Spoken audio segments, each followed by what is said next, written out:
resolver um conflito de maneira pacífica, sem a necessidade de enfrentar todas as fases de um processo judicial. Esse é o princípio da conciliação. No Brasil, a prática existe desde o período da monarquia e atualmente está regulamentada por meio de uma resolução do Conselho Nacional de Justiça. A Resolução 125, ela veio, na verdade, para estabelecer as bases do movimento permanente pela conciliação. Os acordos firmados entre a Caixa Econômica Federal e os usuários. Só na década de 80 foram solucionados cerca de 500 mil processos relacionados ao sistema financeiro de habitação. Buscar essa pacificação e essa satisfação desse cliente traz à minha empresa uma melhoria de imagem. Semana Nacional da Conciliação. Juízes e servidores de todo o país se mobilizam para ajudar na solução das divergências. Uma prática que tem ajudado a diminuir o estoque de processos nos tribunais. Então, quando a causa ela é resolvida na conciliação, a pacificação social, que é a finalidade do Poder Judiciário, é atingida. É agora no Justiça para Todos, que está só começando.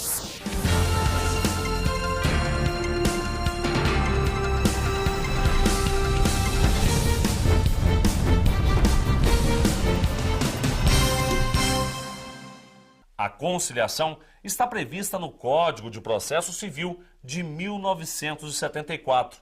Com o passar dos anos, foi ganhando mais espaço no judiciário brasileiro, mas ainda é realizada de maneira tímida. Até que em 2010, o Conselho Nacional de Justiça publicou a Resolução 125. A partir daí, estavam definidas as regras e os critérios para que a solução pacífica dos conflitos se tornasse uma prática permanente nos tribunais brasileiros. Acompanhe. –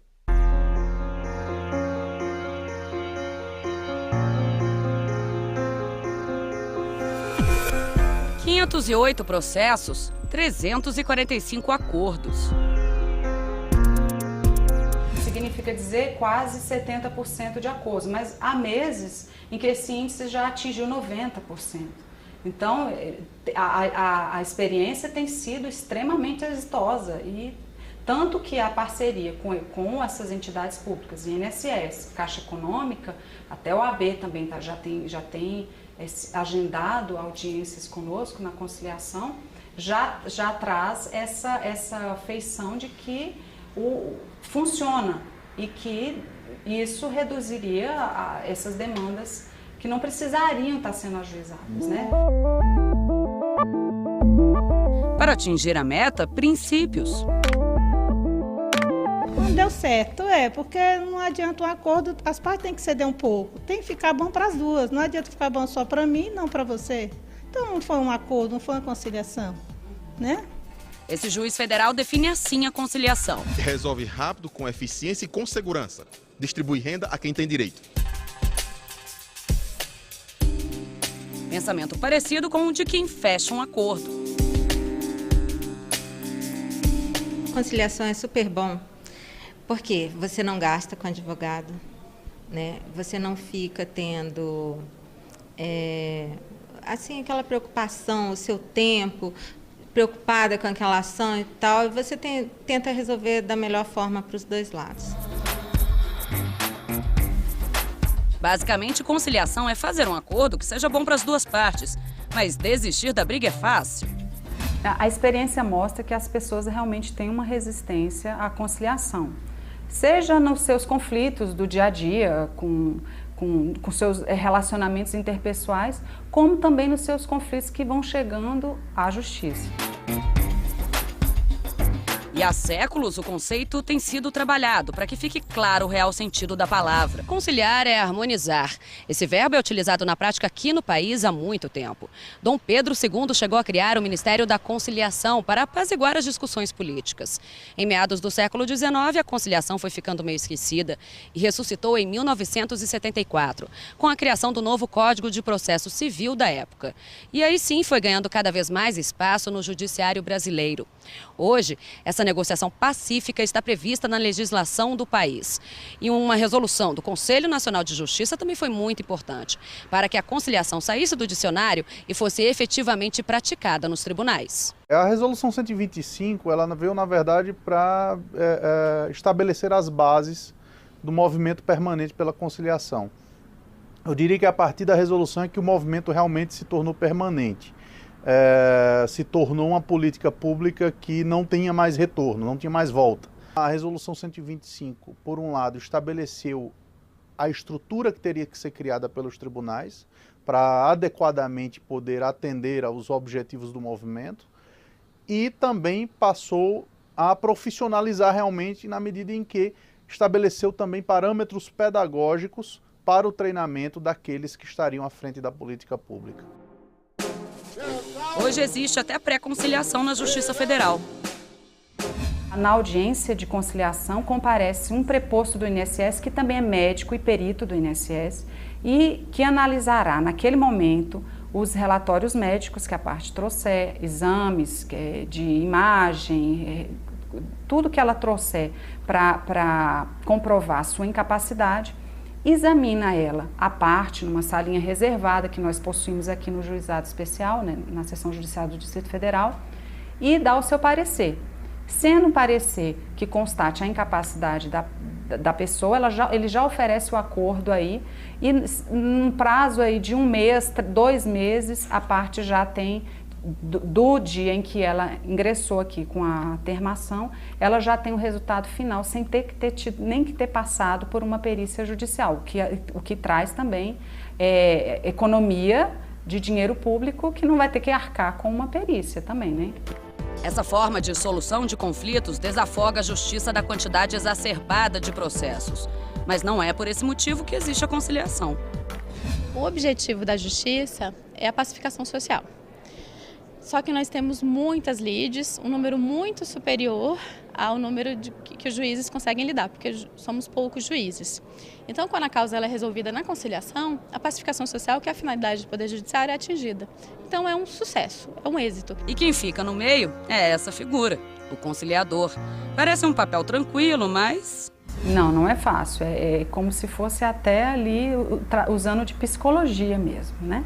Porque a pessoa que chega com um conflito já instaurado, que teve, seja com ação ajuizada ou não, ela realmente vem com uma resistência a conciliar. Ela já está encarando aquela parte contrária como um adversário mesmo.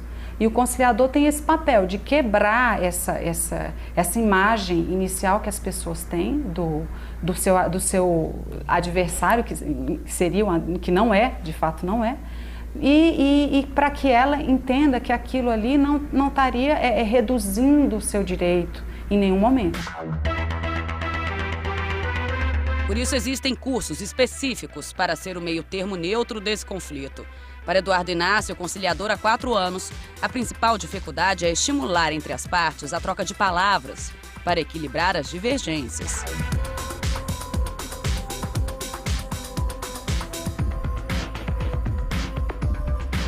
É fazer com que elas conversem. Às vezes, nem sempre você consegue com que elas escutem. Tem uma diferença entre você ouvir e escutar.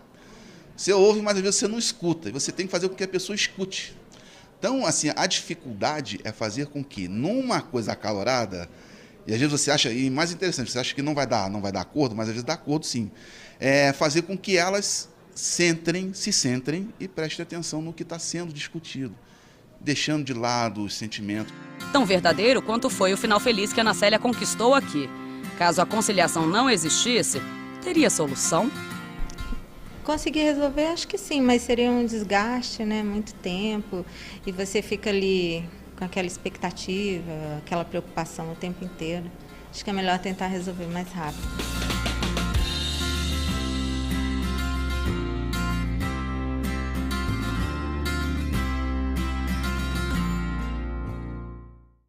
E veja no próximo bloco os acordos firmados desde a década de 80 pela Caixa Econômica Federal. A Caixa hoje já está com uma visão mais moderna, no sentido de realmente buscar meios de solução das demandas da forma mais rápida possível.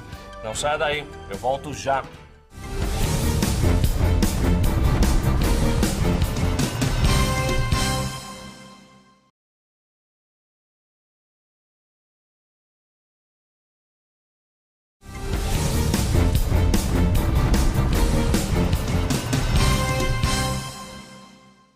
hora de estabelecer um acordo, a participação das empresas é fundamental.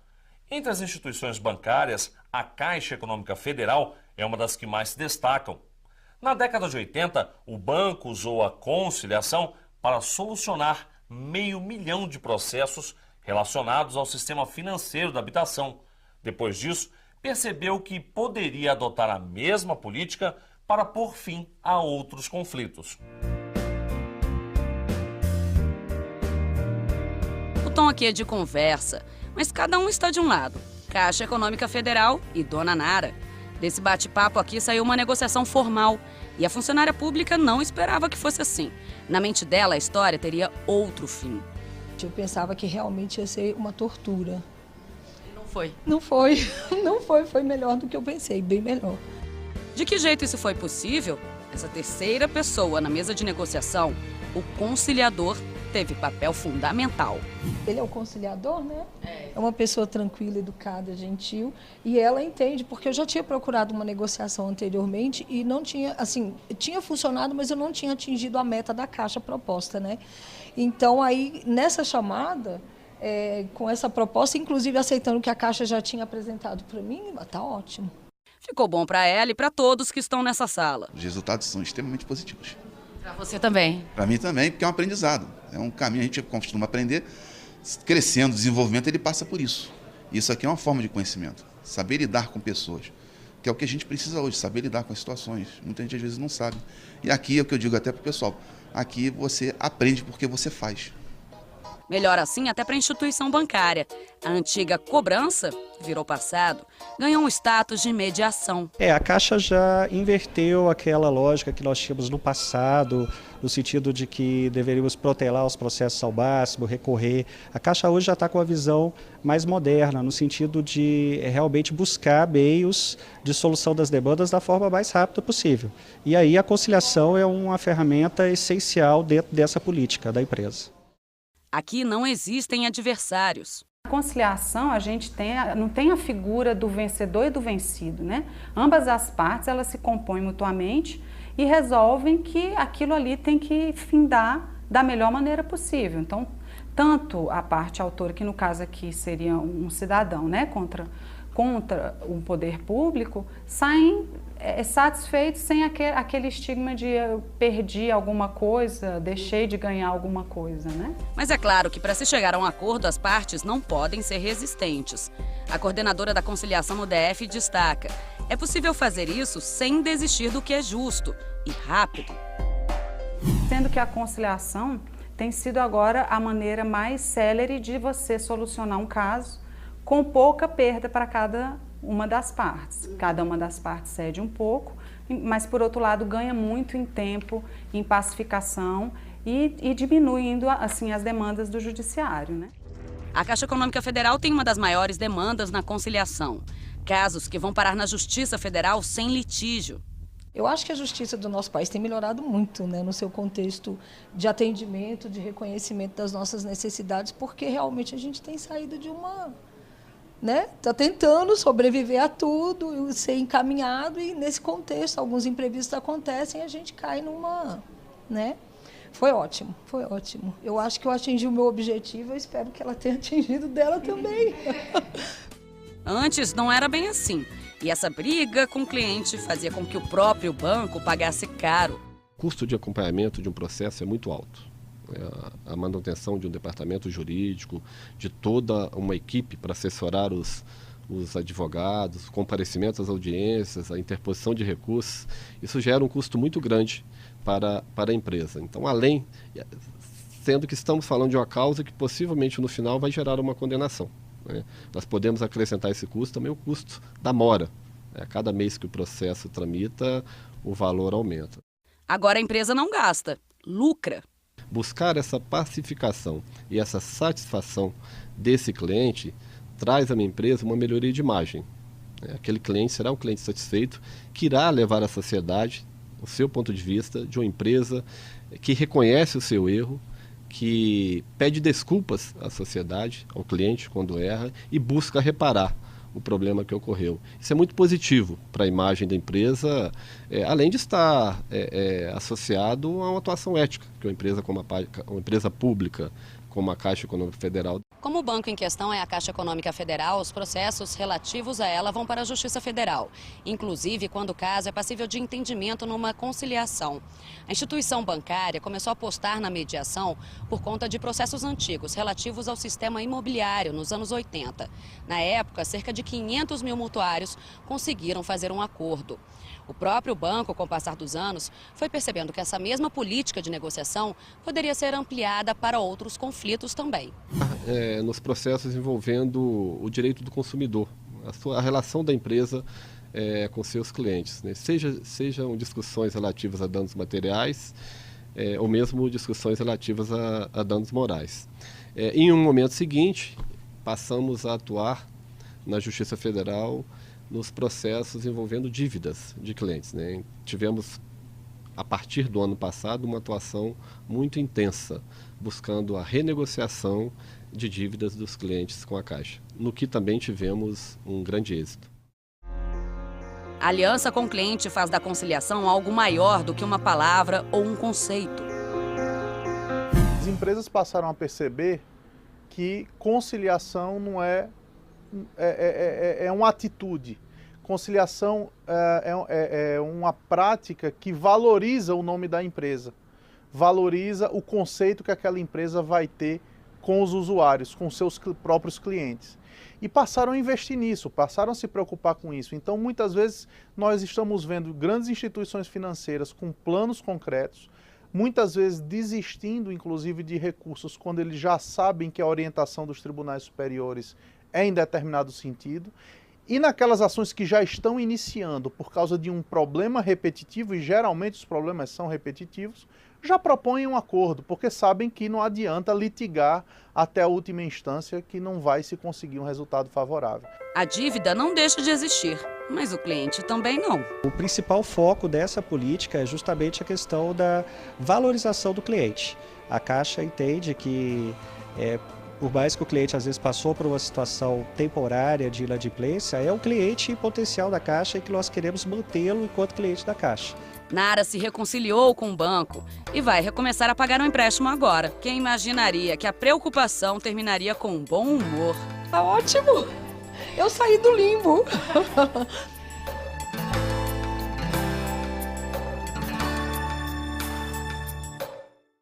E no próximo bloco você vai ver os mutirões realizados durante a Semana Nacional da Conciliação. Tente solucionar através de um acordo e não manter um processo com inúmeros recursos por longos anos. Não sai daí, eu volto já.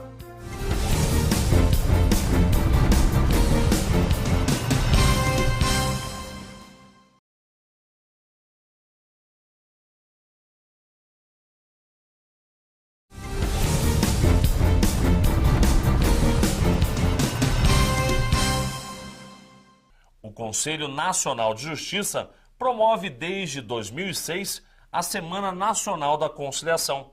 São realizados mutirões e audiências em todo o país e os resultados são animadores.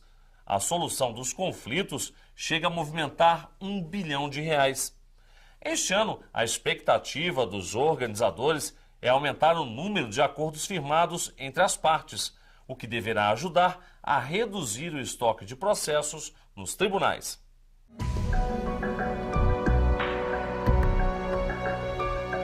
Exercer a profissão de serviços gerais era semelhante a uma tortura física para a dona Geni.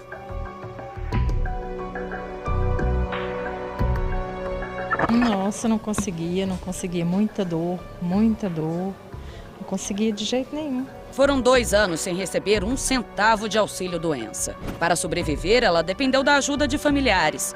Perdeu as contas de quantas perícias foram negadas no INSS.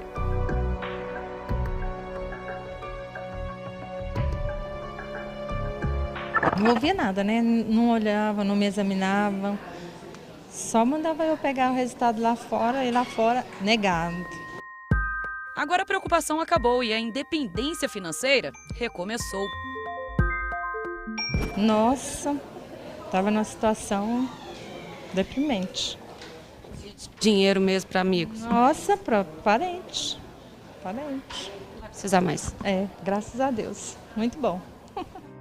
Dona Geni e o Instituto da Previdência Social se resolveram, assim como vários outros contribuintes que esperavam uma solução junto ao INSS e conseguiram na Semana Nacional da Conciliação. Conscientizar a população no uso racional do Poder Judiciário, que nem todo processo precisa ser solucionado por sentença judicial. Esse é o principal ponto e esse é o objetivo da semana, a conscientização da população. Claro que não é crível que imaginemos que em uma semana nós vamos resolver todos os problemas do Poder Judiciário. Então, é uma semana que serve principalmente para essa divulgação. Só no primeiro dia de mutirão, cerca de 3.700 processos chegaram ao fim sem litígio. Mais de 50 milhões de reais em acordos, segundo o Conselho Nacional de Justiça. A expectativa, de acordo com o conselheiro, é de sucesso na Semana da Conciliação deste ano, como acontece desde que foi criada a campanha nacional. Eu acho que de 2006 a 2013 nós tivemos um incremento muito grande, tanto na participação de magistrados, servidores e dos próprios tribunais, como também tivemos um incremento, e esse é o principal indicador para nós, do índice de sucesso dessas audiências. Durante 8 anos, a Semana Nacional já realizou 2 milhões de audiências, várias julgadas na Justiça Federal relacionadas à União. O poder público tem que ser aquele a dar o exemplo. Se o poder público é o devedor, que busque pagar essa dívida com a maior brevidade possível. Se ele é credor, que busque também um acordo, que tente solucionar através de um acordo e não manter um processo com inúmeros recursos por longos anos. Isso só faz com que o próprio poder público se onere. E é importante ter essa consciência e essa disposição para o acordo, que tem melhorado bastante nos últimos anos. Eu acho que os próprios advogados da União e procuradores já estão percebendo a importância desse movimento permanente pela conciliação, a importância de se chegar a um acordo e o quanto dispendioso é manter hoje um processo no Poder Judiciário. Antônia saía triste todas as vezes que ia no INSS tentar aposentadoria. Todo mundo olha para mim e acha que eu não tenho um problema, mas vai ver no raio-x e lá dos médicos, não sou ninguém. Aí que vão ver o que a senhora sente. Até os médicos, quando me vê só no lado e raio-x, que vai ver quem que eu sou eu. Agora saiu chorando de novo, mas foi de alívio e de dentro de uma das salas de conciliação da Justiça Federal. O que a senhora ouviu lá dentro que te emocionou? Dizer que está aposentada. Os problemas de saúde que sempre existiram se agravaram aos 50 anos de idade.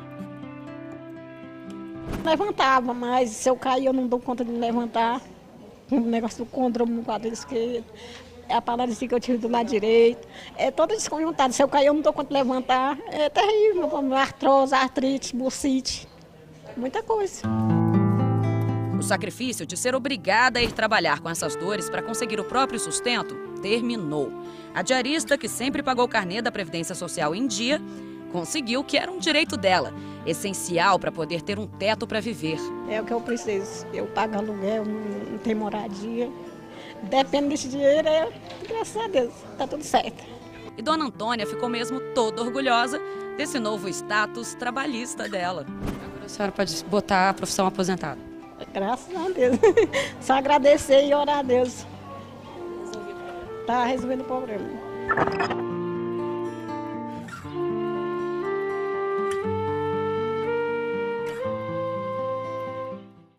E o Justiça para Todos de hoje termina aqui. Participe enviando a sua sugestão para o e-mail imprensa@juf.org.br. Você também pode assistir ao programa pela internet, na página da JUF ou no canal da associação no endereço youtube.com/tvajuf. Obrigado pela sua companhia e até a semana que vem.